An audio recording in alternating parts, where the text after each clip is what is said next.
চলুন আজকে আপনাদেরকে নিয়ে যাই বজবজের রাস পূর্ণিমার মেলাতে।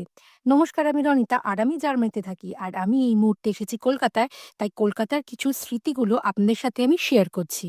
রাস পূর্ণিমার পরও প্রায় ১ মাস জুড়ে এই মেলাটা হয় বজবজের একদম নদীর ঘাটে। এটাকে আমরা বজবজের ফেরিঘাটও বলি। আর বজবজ কালীবাড়িতেই এই মেলাটা হয়।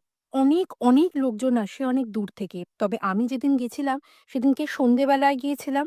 আর তখনও সেইভাবে ভিড়টা শুরু হয়নি। তবে আস্তে ভিড় শুরু হচ্ছিল।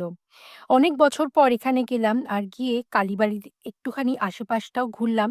এখানে যেখানে রাস হচ্ছিল সেখানেই আগে আপনাদেরকে নিয়ে যাই, চলুন। আসলে রাসযাত্রা হলো কৃষ্ণ আর রাধার রাসলীলা উৎসব। কার্তিক মাসের পূর্ণিমাতে মানে রাস পূর্ণিমাতে এটা মেনলি হয়। আর আমাদের বজবজে এখানে যে মেলাটা হয় সেখানে বিভিন্ন পুরাণকালের যে ঘটনা বা গল্পগুলো আছে সেগুলো বিভিন্ন রকম নাটক হিসেবে ছোট পুতুল করে গল্পের ছলে দেখানো হয়। লোকজন অনেকক্ষণ ধরে দাঁড়িয়ে থাকে এইগুলো দেখার জন্য। হ্যাঁ, আমিও অনেকক্ষণ দাঁড়িয়েছিলাম।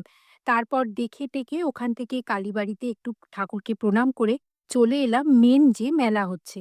সেখানে দেখি কত কি বিক্রি হচ্ছে। এই ছোট জিনিসগুলো ছোটবেলায় অনেক রকম স্মৃতি বহন করে। এখন মনে হয় এগুলো আর জার্মানিতে নিয়ে যাব কি করে। তবে সামনেই দেখলাম ছাঁচ বিক্রি হচ্ছে। খুব ইচ্ছা হলো একটু ছাঁচ কিনি। যদি জার্মানিতে কিছু বানাই সেই জন্যই। তারপরে সোজা চলে এলাম যেটা আমার ফেভারিট, মানে ওই গজা আর যেখানে জিলিপি বিক্রি হচ্ছে। তো এখানে দাঁড়িয়ে কটকটি, গজা এগুলো বানানো দেখছিলাম। আর সামনে গরম জিলিপিও ভাজছিল। বাড়ির জন্য একটু কিনে আনলাম। আপনারা কখনো রাস পূর্ণিমার এরকম মেলায় গেছেন? আর যদি গিয়ে থাকেন তাহলে সেখান থেকে কি মিষ্টি আপনাদের পছন্দ সেটা কমেন্ট সেকশনে অবশ্যই জানাবেন। চলুন আজকের ভিডিও এই অবধি। দেখা হবে আবার পরের ভিডিওতে। সবাই ভালো থাকবেন।